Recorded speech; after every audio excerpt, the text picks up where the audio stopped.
Hey, what is up, everybody? Welcome to Rats on Film, the show where a bunch of film rats talk about and rank movies. We've been thinking a lot today about Matt Johnson. On the show, we are talking about director Matt Johnson, his 4 films. With me, I have Jonnie. Hey, what's going on? Jordan. Where's the chicken? And I'm your host, Xander. Welcome to the show, everybody. Classic. But you guys are making references not to movies. This is crazy. And that's We're just setting the tone. A first impression is important. Can you make a second first impression? I mean, technically, no. Yeah, just the second impression.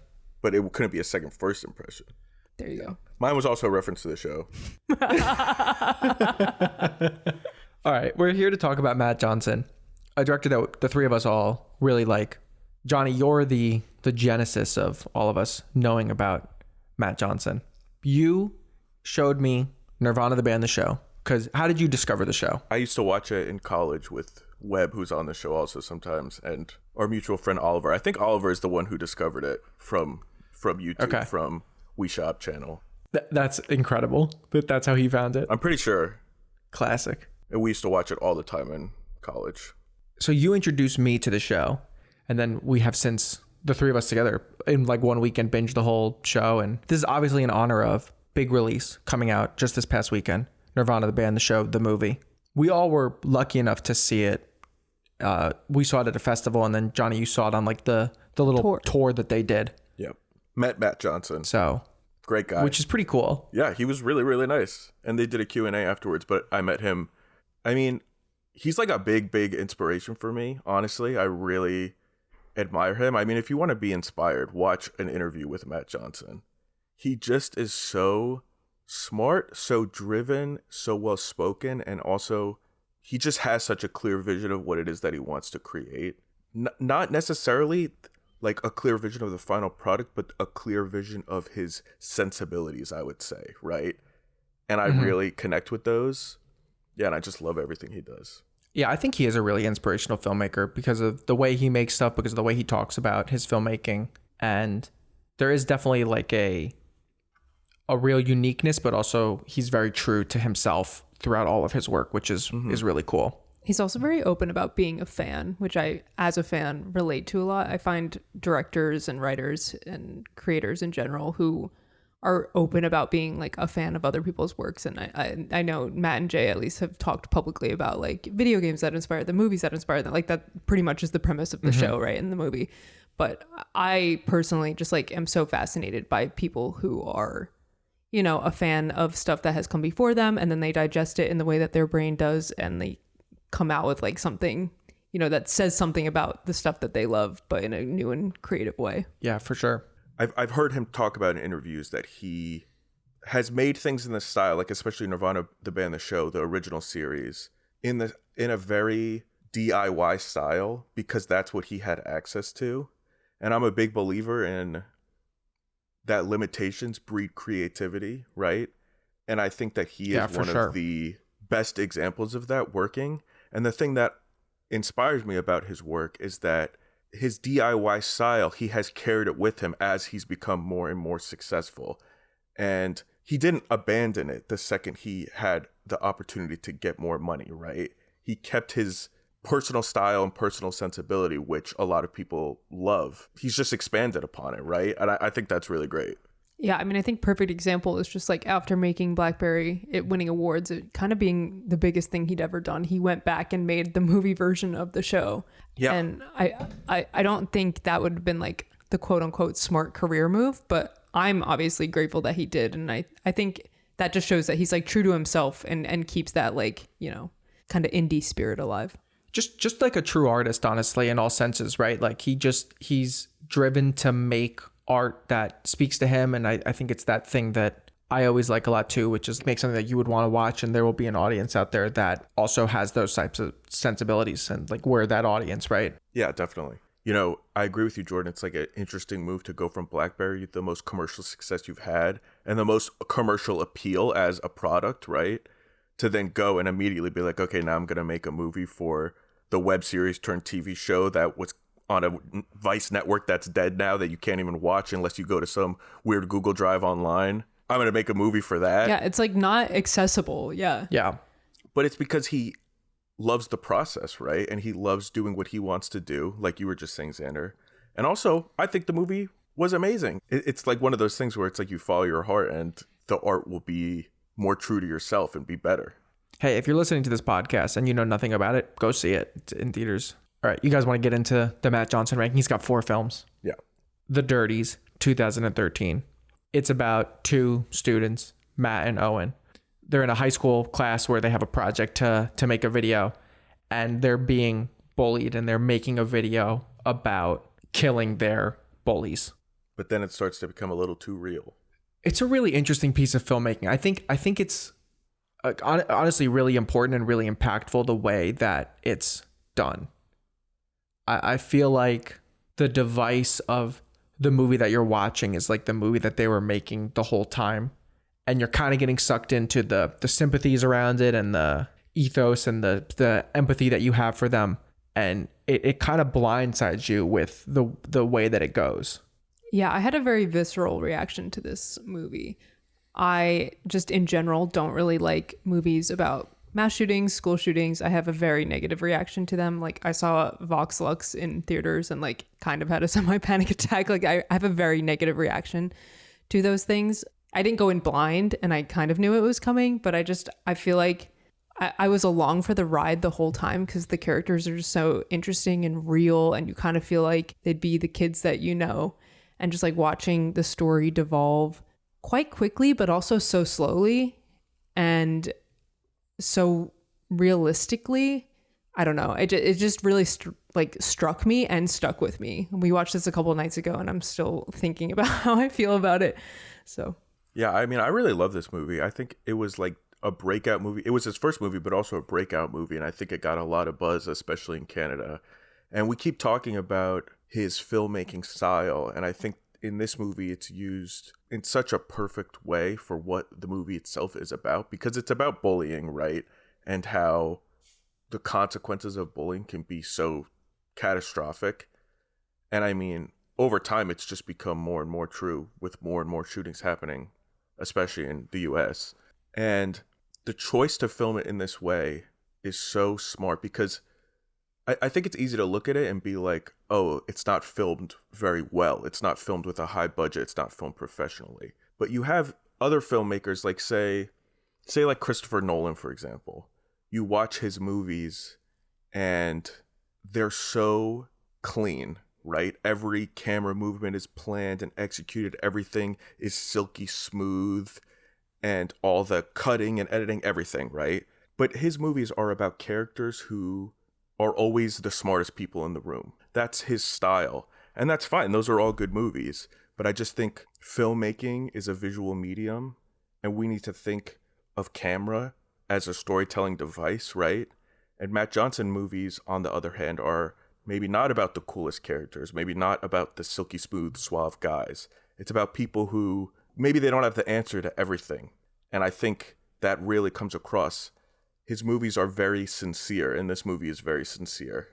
Yeah, the camera in his movies, especially in this one, but in a lot of them, is almost a character, right? It's not even just a device. Like, right, Jared. It's actually another character who's a part of the journey and sort of just this omniscient bystander. Bystander, right? Which exactly. I think, especially in this movie, the bystander effect is definitely put upon the audience. I think you are Jared, right? Like you're following along with this guy. You kind of feel like he's your friend, and then you're just watching him. Yeah, what I think is incredibly well done about this movie is that what it sort of confronts me with is, at what point is something not a joke anymore, right? At what point is this stuff real? And I feel like obviously it's applicable in this case to mass shootings and school shootings. That's what the film is specifically dealing with. But I think you can zoom it out to a lot of things that are happening in the world right now, a lot of things that have happened in the world in the past, of just this sort of ability for society to just kind of sit on the sidelines and watch things transpire and things happen and laugh along with it to a point until all of a sudden everyone goes, wait, whoa, this is crazy. Why did we let this happen? And kind of asking yourself, oh man, am I doing that? Am I witnessing something that I know there's something wrong with, but I'm just like, oh, well, he's not actually going to do that. When he's saying to Owen, you know what would be great if we just like actually killed the Dirties? Wouldn't that be great? And Owen just goes, haha, that's so funny, Matt. Like, that's a funny joke. Doesn't take him seriously. And you as the audience don't really either. And I feel like that's such an interesting thing to confront yourself with when you watch this movie and you have the reaction that you have to the character. Well, and I think it's just something that, it's a question that I guess should be asked in most situations, is when is something no longer justified, right? Because I would say most people are against bullying, right? It's a shitty thing to do. It negatively affects people, and I don't think there are many people who are like pro bullying as not a joke, you know what I mean? While I obviously agree with like the anti-bullying rhetoric being positive, at what point is it the responsibility of the person who is being bullied? Like, at what point is he the victim, and at what point does he become the aggressor? Like, where is that? Yeah. And how do you point that out? And why is that? It's like there are just so many important like human questions that I think are asked in this movie, and it doesn't seem like it. Like, you're just watching these high school kids kind of goof off, right? And at least for me, the way that it was shot and the way that they're dressed and the way that the school looks, it just feels so real. Like, it feels very much like being a millennial in high school. Like, I was making videos with my friends like this in high school. I was hanging out, like playing video games the way that they are. You know what I mean? Like, I don't know. It just felt very real to me. Yeah, definitely. It is important. And I think that that's the point of the movie, right? Like, I've heard Matt Johnson say in interviews too, that a lot of times when terrible atrocities like this happen, it's easy for people to just go, oh, well, they're the ultimate villain, the person who committed it, right? But then it just ends the conversation right there. And there's no actual dissection of like what happened for that person to get to that point, right? And so that's what's part of his desire with this movie. You're following somebody, they're just like your friends, they're having a great time, everybody's laughing, you see the kind side of Matt's character. And then that's why it's more hurtful and you have more questions, and it really confronts you when the joke doesn't become a joke anymore, you know? One of the best parts of the movie obviously is the ending, when he has gone all the way and he sees Owen and he chases Owen down into the classroom, and Owen looks at him horrified, and Matt's response is, "It's me." And I think that goes to what you're talking about, Jonnie, where it's like, it's so easy for, once this happens, to just view the person as a monster, to take away everything else you knew about them, to take away all the humanity about them. And that is a really powerful moment where he is saying, what do you mean? I told you I was going to do this. Like, what are you freaking out about? Like, we've been talking about this together for weeks. Like, I don't understand the reaction that you're having. And then you as the audience in that moment are having Owen's reaction, but then being confronted with that question of just like, oh shit, what is like you said, Jordan, where is that line? And it's not about justifying murder, because obviously it's the worst thing you could possibly do. But the point is that if you just write it off immediately, there's nowhere else to go. There's nowhere to actually try to find a solution to this problem. That's a real life problem, right? Yeah. And I think you can extrapolate that to like any given situation. You know what I mean? Like, at what point are you justified in doing the things that you're doing? And I think we've talked about this. I honestly might have been on the Miyazaki podcast with all of you guys, but like, a villain needs to be justified to be a good villain, but they also need to be like realistic. Like, they need to have morals, like a sense of good and bad. And like Matt in this movie does. He's like, we're only going after the bad guys. That's like his whole thing. Yeah, that's a really interesting bit as well. But toward the end, like, he literally calls out Owen. He's like, you're doing what they're doing. And like, at what point is Owen becoming, not that he was going to, like, he obviously confronts Owen at the end and says, it's me, but at what point would Owen have crossed over his threshold to being the bad guys? And then how does Matt not view himself as a bad guy? If bullying was wrong, how is shooting someone not wrong? You know what I mean?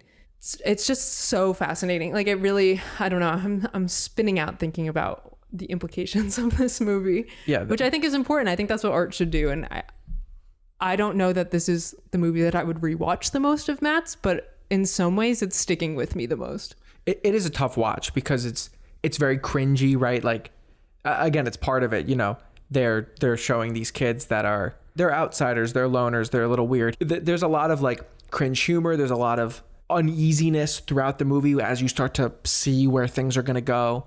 And so, yeah, it is like a tough watch, but it is very profound in a lot of ways. Yeah, I think one of the other like most important scenes to me is when Matt goes and talks to his mom, like right before he does it. And he's just like, am I crazy? Because he still feels like he's not, you know what I mean? Like, and I think that's to both of your points earlier, like oftentimes when atrocities happen, people are like, well, they were crazy. We can't explain this with something that we would relate to because we're not like them. You know, like, I don't know. It's just so interesting. I really liked this movie. And I think that scene, the mom scene to the shooting scene to the confronting Owen, hey man, what are you doing? It's me. It's just like haunting, like literally haunting. I agree. The mom scene stuck with me a lot as well. It's a real gut punch that lasts like 15 minutes. All right, you guys want to start this one at the top for now? Nowhere else to go. Way. Next up on the list, Operation Avalanche, 2016. Quick summary about this one. A group of CIA agents go to NASA to investigate a potential mole, and they make the discovery that NASA is not going to be able to get to the moon, set in the 1960s. And they take it upon themselves to try and fake the moon landing to help the U.S. win the space race. I love the way this movie starts with, they're on a project that it's Matt and Owen again, but they're part of the CIA, right? And their big thing is that they like filming documentaries and going undercover to film documentaries. And they have a really shit camera. And they're doing this whole test to try to pitch it to the head of the CIA so that they can go and do this NASA mission. And they've shot a little film for it. But the whole beginning of the movie is shot on this really shit 3x4 black and white artifacts all over the place camera. And then when the guy eventually approves of the plan, they upgrade to a better camera. He says, okay, we need a new camera. And then the rest of the movie's in a better. I really like that. It is quite fun to play with the movie is the movie that the documentary that they're shooting. And when they get the promotion, quote unquote, they get a little bit of an upgrade in their gear. Yeah, I think it's a really fun way to justify the almost mockumentary style filmmaking. And almost all of the projects have a justification for it. I think Blackberry is the only one that doesn't. I think that when there's a story reason for it, it can be really effective and fun. Yeah, I mean, I think that this is a great premise. You know, I was thinking about this, Jordan.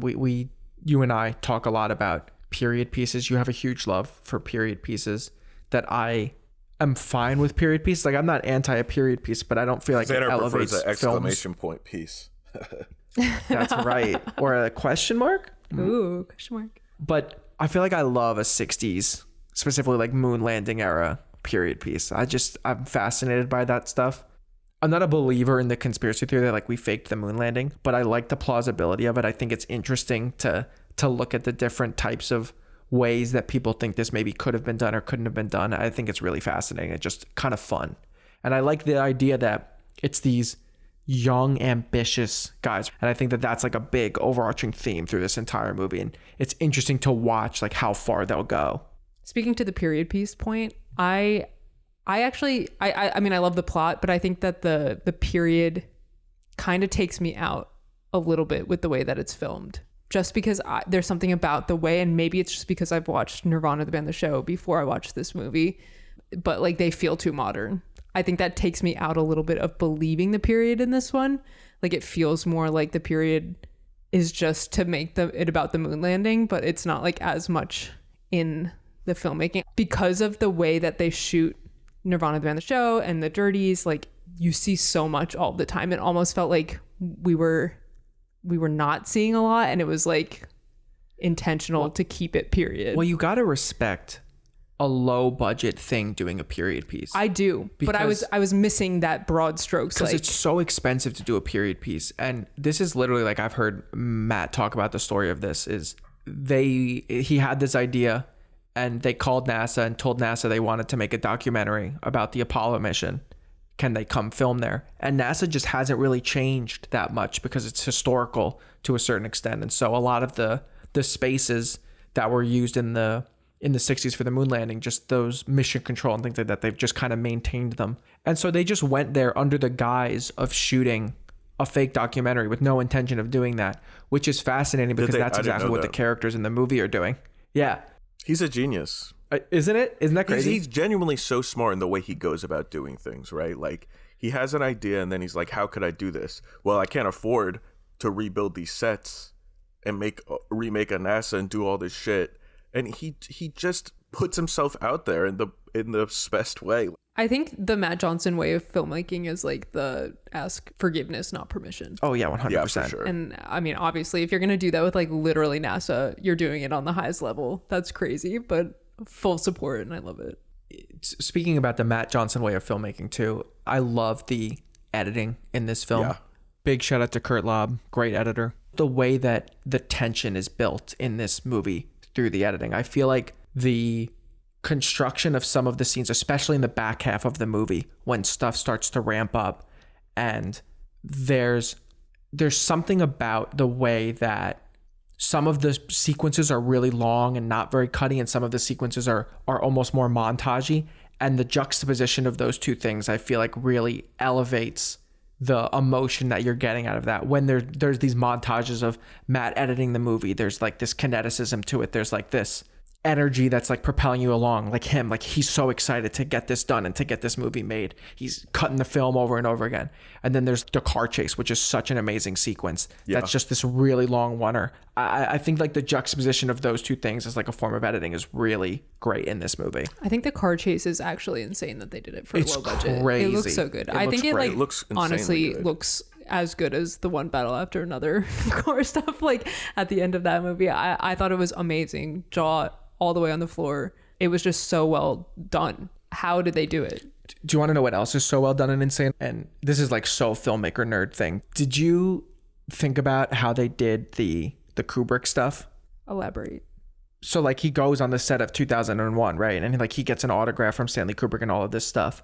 Kubrick famously did not allow any behind the scenes photography on 2001. He didn't want anybody to copy him, I guess, is the prevailing theory. He burned all the sets afterwards. So there's very little, or he faked the moon landing, right? That's is like part of where the conspiracy comes from. So there's very little footage or anything from the sets of 2001.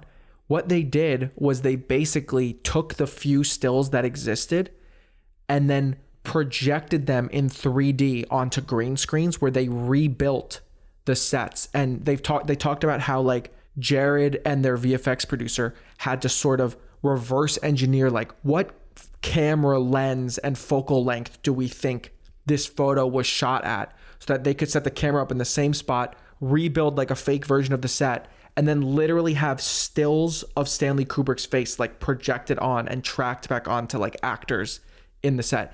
It's crazy how flawless the VFX are. But it's not only VFX, it's like thinking ahead. Of which course, I feel like it's is what brilliant. we're missing in a lot of modern movies with VFX now. I think like when you plan ahead and you are, placing the camera in a certain spot and building a set that can help the VFX, planning for what the VFX shoot is going to be. Yeah. I think that really helps. But I will say that's incredible. But also it's so nice to see that there's like so much effort going into something that feels so effortless. Like this movie with the, verite style, it kind of feels like they just plopped a camera and put on some costumes, but it's so nice to know that like there's actual critical thinking and like really talented filmmaking going into that. The amount of effort that it takes to look effortless, I think, is underappreciated sometimes. Well, and it's funny too, because even everything you're saying about the way that they filmed that Kubrick scene, that's like what they're also doing, the characters are doing in the movie. Do you know what I mean? Like, Yes. It's like art imitates life kind of a thing. They're going through all of these crazy ways to figure out how to mimic this. But in the movie, they're going to the characters are going to Kubrick's set to figure out how he does it to mimic the moon. So it's like this amazing, like, full circle moment. I also wanted to touch back on what you were talking about before with the editing, because I'm surprised we haven't even mentioned it before, but like editing is such an integral part to the way that these movies are made. Like the way that they just throw things at the wall and see what sticks. You know what I mean? How they have a basic plot, but also they're shooting things, seeing what happens, and then going to the cutting room and seeing what they have and adjusting the main plot of the movie with what they've edited. Like, I think that's an amazing process to have editing be such an integral part to the production, not just a post-production like, oh, here's what we got, let's see what we can jumble together. You know what I mean? Yeah, because it allows you to continuously be creative and continuously be coming up with new ways to tell your story.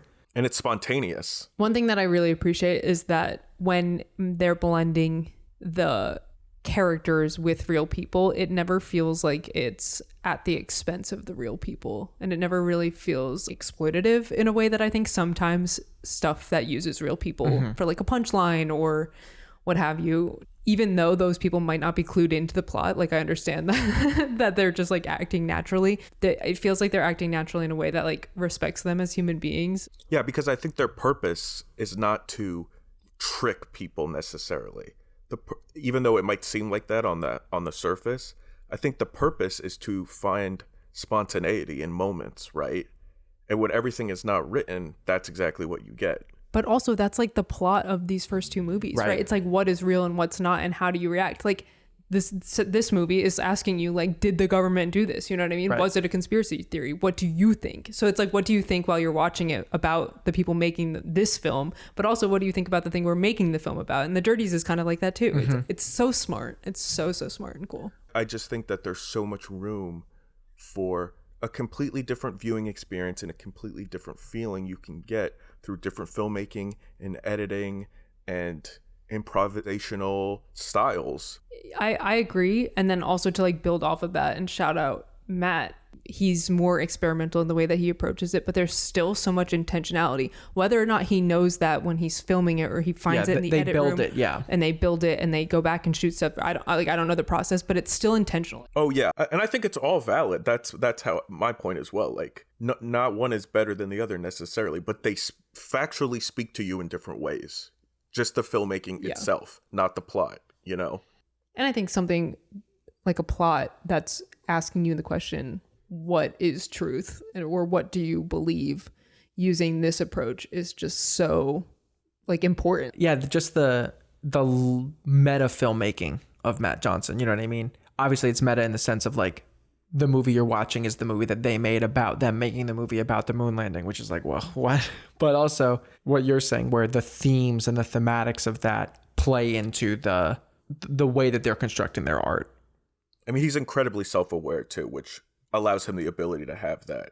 Shout out to Jay McCarroll for the score on this one too. I love this score. Yeah. It's pretty minimal, but I love those like muted horns. I think it sounds really good. Where do you guys want to rank this one compared to the Dirties? I really like this movie. I think it's the ending, similar to the Dirties, takes a turn that is really exciting and unexpected. More unexpected in this one than the Dirties, I would say. But I do prefer the Dirties to this movie because I feel that the friendship between Owen and Matt is more meaningful to me in the Dirties, and it hits harder. Yeah, I agree. I think honestly, few movies, I watch so many movies and so few of them like really stick with me after I watch them, where like I can't stop thinking about them, and the Dirties did that, and I just think it's gonna go above it for that reason alone. Yeah, it sticks with you a lot. I like the Dirties a lot, but I'm partial to Operation Avalanche. I think just the setting alone and the way that the tension builds and escalates in this one, I'll be outvoted. All right, next up on the list, Blackberry, 2023. Quick synopsis about this. Biopic about the company Blackberry rising to prominence and then the ultimate collapse of it. I think it's a really interesting, specifically Canadian story. I like that from Matt Johnson being like, this is like a piece of Canadian history that people don't talk about or acknowledge enough. I'm so struck by the last quote that says, at its peak, BlackBerry had 45% of the cell phone market. Today, it has 0%.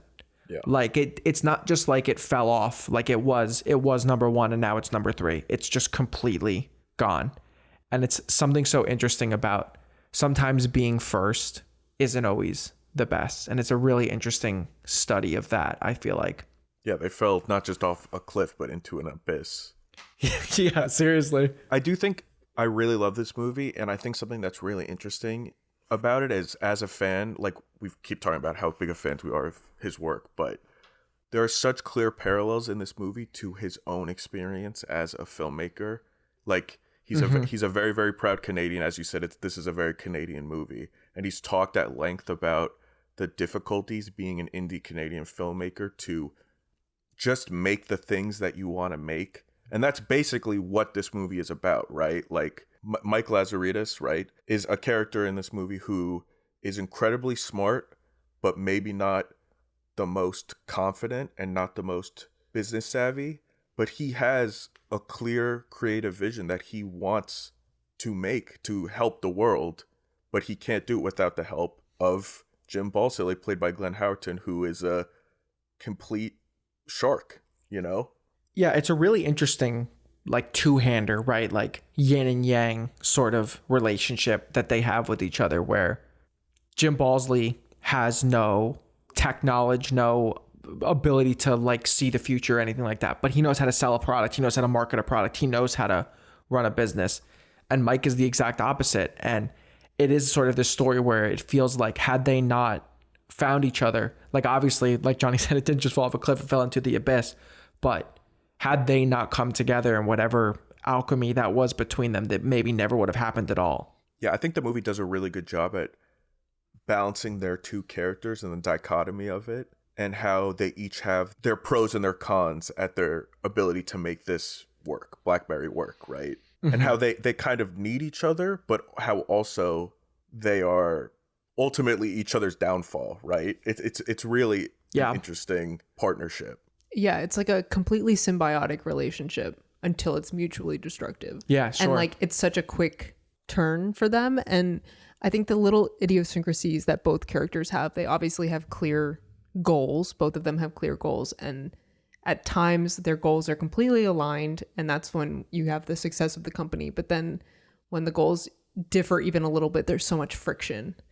And I think to Jonnie's point, I think a lot of what you're seeing in this movie can kind of be equated to like the creative process and being a filmmaker. Obviously the Mike character, the Jay Baruchel character, like views engineering the Blackberry as like a form of expression and like his creation, you know? It's and then baby. Someone else is just basically trying to profit off of it. Yeah. And like, I think that as a filmmaker, that has to be something you ask yourself every day, right? Like you need to survive. So you want to make money, but also what does it mean to like create something that you're proud of and that you contribute to society? Well, yeah, that's one of the most interesting bits about the movie, right? I love that white noise device, right? He gets into the room and he hears the white noise from the pager, and he goes on about how this was made by an engineer who didn't care. And I never want to be like that, right? If I'm going to do something, I'm going to do it great. And he's got all those lines about, we make the best phone in the world and all of this stuff. And he really does have this, I'm going to say ego about it, where like he is really bullish in what he has made and what he has conceived of and how he's going to make it. And that carries him a certain distance. And then there's like that ultimate tragedy of, at what point do you give that up for the continued success, right? This competitor comes in and you sacrifice what you believed in, what your core values are. And then you're left at the end sitting, opening a case of Blackberries and fixing all of them because they all have that little white noise hum. I think it's a great little full circle bit. Yeah, that's an amazing motif in the movie. I also love going back to talking about how this relates to the creative process, or not even just the creative process, but I guess just any kind of work you could do at all. Earlier in the movie, there's a real joy to all of the people at Research in Motion. And like there's a joy to their work process, right? And over the course of the movie, as it becomes more corporate and as they become more successful, it goes away, you know. Glenn Howerton hires that guy who is basically like the military general, yelling at all of them, telling them get back to work. They stop doing movie night. They stop smiling. Mike abandons his best friend in the movie for success. Yep. And it's just like, is success worth not only giving up your integrity, right, as an engineer, but also just joy in the process, which is why you started doing it in the first place. Yeah, there's just like a fundamental misunderstanding between the two characters, and then the progression of, you know, kind of becoming what you didn't want to become for the Mike character. But I think the part when he's like, why do you think all these guys are here? Like, why do you think that they are not going home to their families? Like, they're working 80 hours a week. Like, they're not doing it because, like, it's just so... Well, and Mike says to him, because they're working on the best phone in the world. Yeah. And Doug just goes, sure. Yeah. Yeah. Like, that's just like such a turning point. And I feel like that often happens, to your point, Jonnie, in any type of work where at some time, like at some point, work that you're doing for fun becomes work. And especially when other people are, you know, commandeering what that work is and where that work should go and what that work means and who's profiting from that work. I think there's just like so easily, you know, that disgruntled feeling and the corporatization of everything just really removes any of the human creativity from innovation. One of the things too I think is fascinating to think about is, and I fully recognize that this is a fictionalization of, you know, loosely based on real events and a real story and all that. But one of the things that I find really fascinating is looking at Mike and the evolution of his character towards the end, like that conversation he has with Doug that you're talking about, right? Where I'm like, did Jim make him like this, right? Did he learn this from Jim? Or was this always this ego, this type of this personality always a part of him and he just didn't know how to express it until now? And, you know, has his ego just inflated and it actually doesn't have anything to do with Jim Balsley. And I think that's a really interesting dichotomy of like, did he become the thing that he hated? Like, yes, to an extent in terms of like he's sacrificing engineering integrity and things like that. But in terms of the other character, right, the foil to him in the film. And yeah, his best friend walks away. Yeah. I mean, Matt Johnson, it's interesting too, because as an actor, he takes more of a backseat role in this. He's still in the movie. He's like the tertiary character, right? But he's not one of the main two characters. It's Jay Baruchel and Glenn Howerton, who both do amazing in this movie, by the way. Yeah, great performances. I think Glenn Howerton, like, really deserved even more credit than he got. He did get some recognition, but I think he even deserved more. It's interesting because, like, again, Matt is taking a little bit of a backseat role as an actor, but his inclusion there, and I like you said, I've read that it's not realistic to that main guy at all, but he brings an energy of friendship, right? In all of his movies, friendship is a core aspect, and how important it is, and how the loss of friendship is kind of devastating, right? And it's really, really effective the way that you slowly see Mike Lazaridis going sort of towards the dark side, to the corporate side over time, and then abandoning his friendship and losing it. Matt Johnson just has like this really, like, he's just a guy you kind of want to hang out with. You know what I mean? He's got a real charm to him. A charm and dare I say, and like you say, like a sincereness. Dare I say it? Yeah, he's endearing.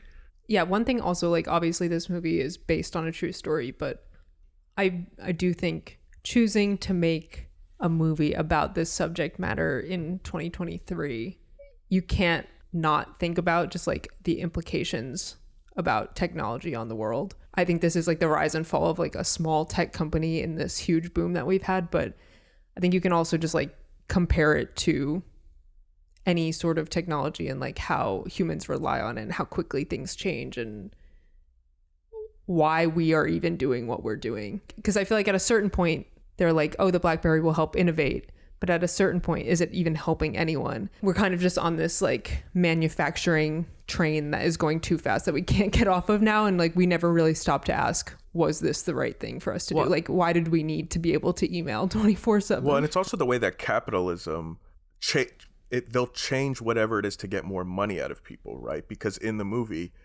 originally they're selling minutes, right? But then BlackBerry has an innovation to do texting unlimited through free data. Texting only on BlackBerry. Yeah, so texting is free. And then they change it with the iPhone to start selling data. They make an insane phone that isn't even optimal, that uses as much data as possible, to then charge people for that. So it's not even innovation for innovation's sake to make a better product. It's to manipulate the market. Well, and that's so interesting too, like the closed-mindedness of Mike, where he can't even see what's happening. He says, that's the stupidest idea I've ever heard. It's going to be a data hog. It's going to destroy their networks. Not even realizing that that's exactly what they want. They want it to be a data hog because they're going to make money off of every little gig of data that people use. It's almost like you can't even win if you want to keep your integrity. You're bound to lose. Yeah. Which I feel like is the point of the movie, honestly. Like, because we're kind of following the Jay Baruchel Mike character. Like, that's the main character. And we see what, you know, all of his work and his brains and skills lead to. Well, you know, it's interesting too. We're of a generation a little bit after the BlackBerry. Like, we wouldn't have had one, but I remember our dad having a BlackBerry, Jonnie. Like, I remember that was like a big deal when he got one. Yeah, Me too. That's exactly what I was going to say. That's my recollection of it. It was sick as hell. And I remember asking him about it a few years ago when this movie came out, and he was like, I fucking hated that thing. I hated when I started having to do Work from home. work like on the train or at home and stuff like that. And it's like, that's such an interesting perspective of like, you know, Mike is looking at this like, oh, look what I've done for the world. And then, yeah, you look back at it in retrospect and you're like, oh man, look what we've done to the world. You know what I mean? And the similar for the iPhone, obviously this is about BlackBerry, but it's interesting. This is unrelated, but because there's like so much snow on the East Coast, I heard recently for the first time that kids no longer have snow days because they just have Zoom days now. Yep. Yeah. And that's the saddest thing I've ever heard. Yeah. Like the fact that it can be snowing out and like there's not a snow day. Kids are just on Zoom at school. Yeah. That shit. Yeah. Snow day was the best. Look what you did. It's like Mike Lazaridis. Yeah, it's like snow day's like a legend now. The legend back in my day when it snowed, we used to play in it. Yeah, it's an interesting character study, and I like what you said, Jonnie, about it being sort of an analog for filmmaking, or honestly any endeavor, and I think it's passionate endeavor that you might experience. He's talked a lot about his struggles being a Canadian filmmaker, trying to get things funded. I mean, but also keep his creative integrity. I like his Ninja Turtles Velcro wallet. That's a highlight. Yeah, I love that. I'm pretty sure I had that same wallet in like 8th grade. Do you know what I always think about when I watch this movie, Jonnie? It's something you said to me after you saw it when you told me to go see it. You said, go see this movie. Matt Johnson has the best facial expressions in the business, I think was your review of the movie. Yeah. And I think about it every time I watch it. All right, where do you guys want to rank Blackberry? This one's at the top for me. Top for you? Yeah. I also would put this one at the top. Yeah, it's just like a good blending of Matt's filmmaking skills, his fun little acting. I love the Glenn and Jay performances. The music is good, the tension is good, and it's a more digestible movie or like approachable movie in that it is like it's the most traditional. Yeah, exactly. Like it's about the one you'll show your parents. You know, a subject that any other filmmaker could have made. I'm not saying they would have made it as well, but yeah, it's the one you will show your parents for sure. I put it top 2. I just think it has a really clear vision, and I think it executes on it really well. And the overall journey, I mean, I love a journey of like a rise and fall, but it's just very, very effective, and I really relate to the correlation between it and the creative process. Yeah, I'm odd right out today. I love this movie. I think it's great, but I would probably put this on the bottom of the 3. So, but I'll be outvoted again. I agree with everything you guys said. I think maybe, honestly, I just put it at the bottom because it is in some ways like the least Matt Johnson to me, and I feel like because I appreciate his filmmaking as something a little bit different, I have a little bit more of an affinity for the other 2. I do agree with that. One thing that I like about this one feeling not as much Matt Johnson to me is that it proves that he's not just like a gimmicky filmmaker. Totally fair. Which I'm not saying that his other movies are gimmicky or anything like that, but like it's not that he can only do one thing. No, I think that's fair. I think, and there is something to being able to make different styles of movies. All right, last up on the list, new release, hot off the presses, Nirvana the band, the show, the movie, 2026. Just came out this weekend. Go see it in the theater. Highly recommend. Quick synopsis. Matt and Jay are 2 best friends. They are in Nirvana the band, and their lifelong dream is to get a show at a local Toronto venue called the Rivoli. Since this is a new release, we saw it early last year. Yeah, let's do a little spoiler-free reaction, and then we could do a spoiler section afterwards, but we could do a non-spoiler section right now, just so people can say, we'll let everybody know when we get into spoilers. Let's start with this too. Right off the bat, I want to ask for an encore. I feel what a movie. Love it. It's like the funniest movie I've seen in years. Like, I don't even know when the last time I saw a movie this funny was. I honestly can't even think of it. It's got to be in my top 10 for most fun I've ever had in a theater, like of all time. Yeah, I laughed out loud. There was a moment that I gasped out loud. Yeah, I think it's such a fun movie. You can feel that the filmmakers love movies in this movie. And I, as a fan of the show, obviously, I feel like it was such a heartfelt approach to make something that is digestible for non-fans, but also so like celebratory for fans. And not to spoil anything, but just this is something that literally only they could have made because of what they've done for so long. there's something to. First of all, we all obviously are familiar with the show. I don't believe that that's necessary for you to see the movie. I think if you watch the show, there's an extra appreciation. There's maybe a couple of jokes and things that you get in on, but by no means is it necessary to watch and enjoy this movie. But I think it's a really great achievement to make a film from a show and to have it still feel like the show, but to also feel like a movie, right? Like there's a weird balancing act there of like, you don't want to just make a 90-minute episode. Like there's got to be some kind of raised elevation of like, what is the reason for this to be a feature? Not just because we felt like doing it as that, right? And I feel like they really delivered on that, but the spirit and the heart and all of the things that you love about the show are still there. And I think that that is such an achievement from them. Yeah, that's what was amazing to me too, the way that the spirit is so intact despite the bigger budget and the bigger freedoms that you had, right? Because like I said originally, like one of the big reasons he's an inspiration to me is because he's somebody who is very creative under his limitations, right?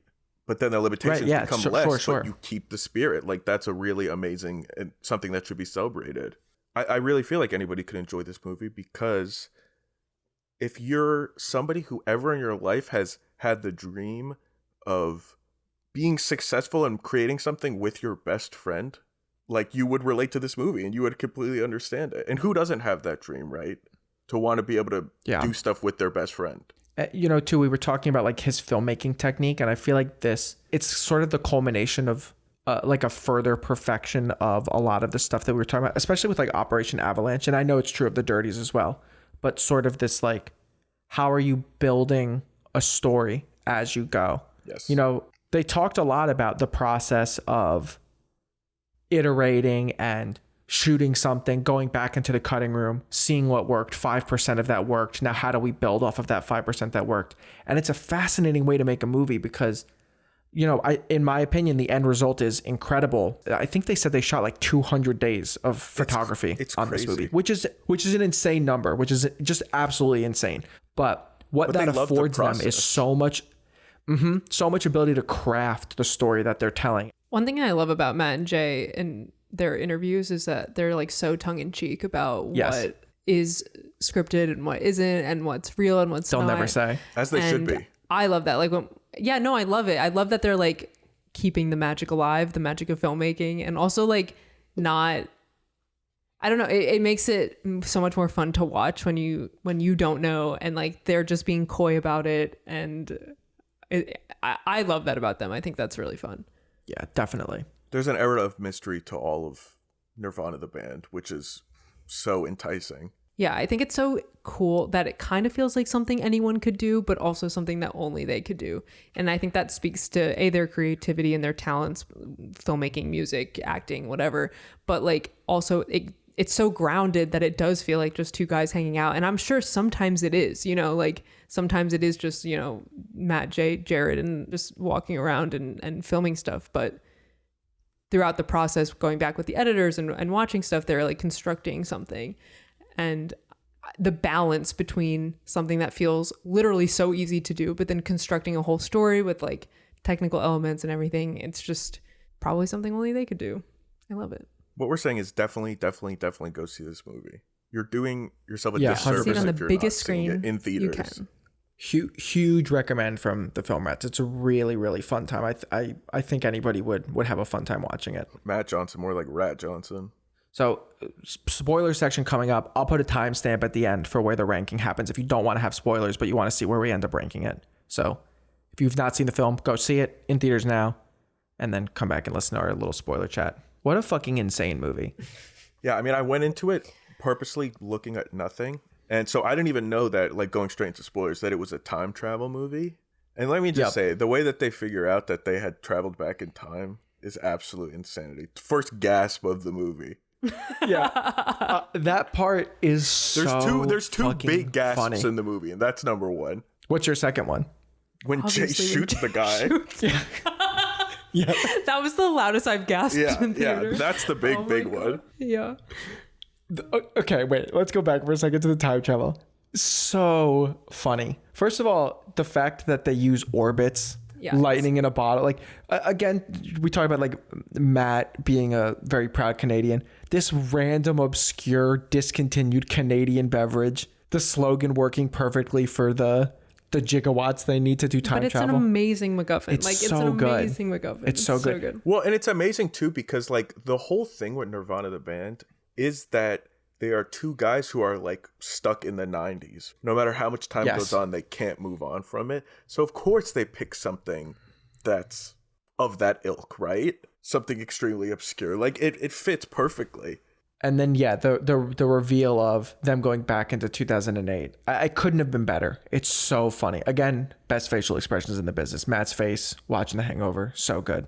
It's just it's funny because time travel movies, there's a lot that exist, and I feel like it's an inevitability when you watch a time travel movie that at some point someone's going to travel back in time and they're not going to realize yet, and then they're going to like look at a magazine or a newspaper and it's going to be like, what the heck?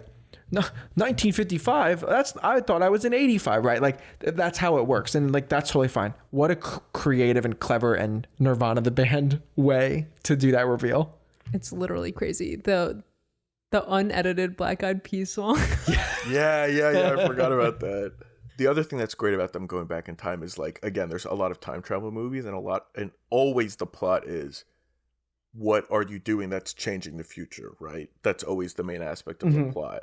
And I love how in this, they're distinctly aware of that and then just do it purposefully out of spite. Do you know what I mean? Like they go back, and also the editing and the VFX of them interacting with their younger selves. Well, yeah, hey, shout out to Kurt again.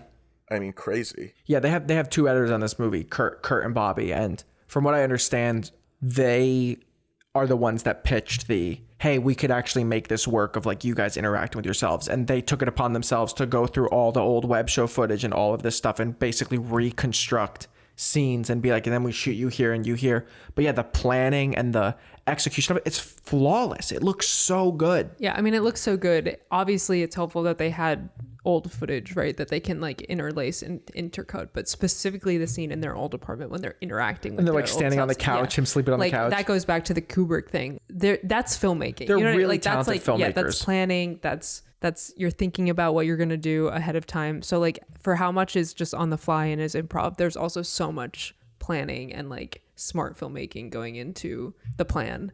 And that shot of Matt jumping on, it's Matt, right? Jumping on the couch on top of his past self. Yes. Yeah. They said during my Q&A that was the hardest shot to do, like from a VFX, from a filming standpoint. And that was so difficult to do. And then somebody asked, how'd you do it? And he said, I'm not telling you.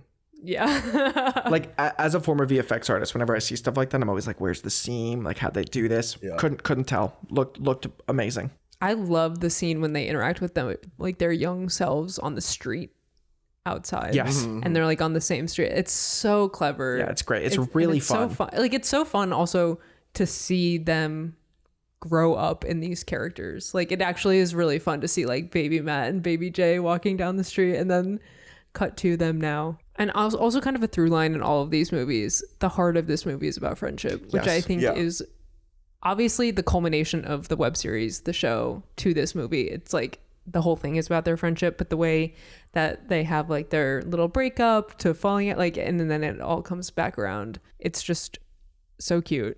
And like what we've been saying this whole time, like it's so genuine and it's so nice. And knowing that Matt and Jay and Jared and Kurt and everyone are all friends in real life, like it means more when like you are seeing friends collaborate on something and friends collaborate over and over again over the years, making something about friendship. It's just very sweet to me. And that's why it really, really works, because we could talk for like an hour about all the funny parts and how hilarious the movie is. But the reason that it really, really is successful is because it's legitimate footage that they have filmed of themselves with the same group of people doing the exact same thing over 10 years ago. And it shows their real life commitment to friendship and to each other and to their creative pursuits, right? Yeah, it's literally in the DNA of the film. Yeah, and it makes it work to another level of, like, you don't have to have suspension of disbelief to the heartfelt moments of it. You have to have maybe suspension of disbelief to the other aspects of the movie, right?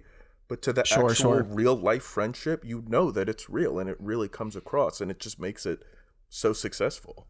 The emotional impact that it had on me at the end too is actually pretty astounding. Like Matt's hat rolling in the breeze, that split second of like what's gonna happen, and then just the song and the little montage at the end. It's beautiful. It really is. It's really great. And just the way that they do it, like using the whiteboard. Like, yes. Oh my God, I really love cute. Like, that. They're calling back to the show, obviously, to things that they plant in the movie. Like, it's really endearing and warm. But the way that a movie that's just a pure out and out comedy, because all the other movies we've talked about with his, they're funny, but none of them are just pure comedies, right? Yeah, no. This movie is a pure comedy. And even though we've been talking through the whole time about how at the end it really hits home, you're not expecting it as much in this movie. You're really not, because you've sort of let your guard down to the wackiness and the absurdity of everything. And it ends up hitting so much harder because of that. Well, no, I mean, you are so right, because like honestly, there are some crazy set pieces. There are some crazy moments in this. We skipped past another one too. Like, I feel like another gasp for me in the movie is them jumping off of the tower, the CN Tower. Yeah, I love that. Insane. Bit. Like, not at that. And they actually went up there with the fucking scissors. Yeah, well, that's insane. That part of the movie is so fucking funny to me, where they've got parachutes under their jackets. They've got parachutes under their jackets, and they're thinking to themselves, "We're gonna get stopped by this security guard for having I don't parachutes." That was real. You guys are gullible. There's no way that was real. I believe it. What do you mean? I know they said it was real, but I believe them. I believe you, Matt. Matt and Jay, you guys don't lie. Jordan's skeptical over here. I lived in Canada. That whole bit is I think incredible. You could totally get away with that. But there's that. There's the going back in time, and then there's the thing that Jonnie said, Jay shooting the guy in the head, which is just insane. You don't see this stuff coming. Yeah, you don't see it coming. You're on such a wild ride that you're right, Jonnie. It does catch you off guard when all of a sudden you're emotional at the end, because you're just having like this roller coaster ride of laughs and insanity, and then all of a sudden like it hits you right in the feels. Like, it's kind of crazy. It's really masterfully done. I also just like have to shout out Jay in general, because he's so funny in this movie. There's something about his character and just performance on the show, and in the movie, where like he's kind of the straight character, like the foil to Matt, but there are just moments where he's off the rails, and it's simply too good. I just love he like really wants to be famous and cool. Like, that's his like kryptonite. But yeah, Jay is so funny in this movie. He's they have actually an amazing so funny. Comedic partnership, the two of them. They bounce off each other so well. I think that Nirvana, the band, the show, and the movie also really hits home this idea that we talked about before with Blackberry, a love of the process, because they're basically characters that are perpetually stuck, not moving forward with their band career aspirations. The process of them being creative and working together as friends is so meaningful and fulfilling that they're willing to do it forever, right? That's basically what the end of this movie is. With fame and success being alone, Jay is not as happy as he was being in their fucking shitty house, writing plans on a whiteboard, fucking around. You know? Never achieving anything. Yep. And that's Nirvana, the band, the show, the movie is actually just the myth of Sisyphus. Hopeful edition. It kind of is, though. Yeah, but that's also like, I know, no, but actually, but that's Matt Johnson as like, if you were to give his career and his films and his work like one trait, I guess, like I would say like loving the process and creating with your best friends. And it's really endearing, and it speaks to me, and I think it speaks to a lot of people. Me as well. I love it. It's so good. I can't wait to see it again. Yeah, me too. And again. It makes me just want to rewatch the show and then see the movie again. Yeah, you know we should rewatch the show before we go see it again. I got tickets for Saturday. Show like legitimately 20 times. Like, that's not even an exaggeration. All right, where do you guys want to rank Nirvana, the band, the show, the movie? 1. I think it's the best. One. Okay, great. I'm finally on side with Unanimous. everybody. Number 1, easily love it. It's everything I love about Matt Johnson. Yeah, I love all his seriously. films. I think all 4 are great, but this has everything. I can't say enough good things about him as a filmmaker, but yeah, just like you said, this is everything I love about his work. Matt and Jay forever. Yeah, shout outs to the whole team for this one, because it's really a incredible achievement. I love it so much. All right, so the Rats on Film official ranking for the films directed by Matt Johnson. starting from the bottom, objectively in our opinion, Operation Avalanche, The Dirties, Blackberry, and The Big Cheese, Nirvana, the band, the show, the movie. In theaters now, go see it. Guys, any closing thoughts on Matt Johnson? I mean, no, that was just a long podcast. I need a pot of black. I was gonna say that. Oh my god, pot of black. Pot of black. This time, no water. All right, hey, thanks for listening to Rats on Film, everybody. Tell a friend about the show where a bunch of little rats talk about and rank movies. Nirvana, the band, the show, the movie, in theaters. This is not sponsored, by the way. We just genuinely love the movie, so go see it. And yeah, we'll be back in a couple weeks to talk about and rank some more movies. You can follow us, Rats on Film Pod, social media, Apple Podcasts, Spotify, YouTube, and anywhere else you get your podcasts. Let us know what you think of it. Bye.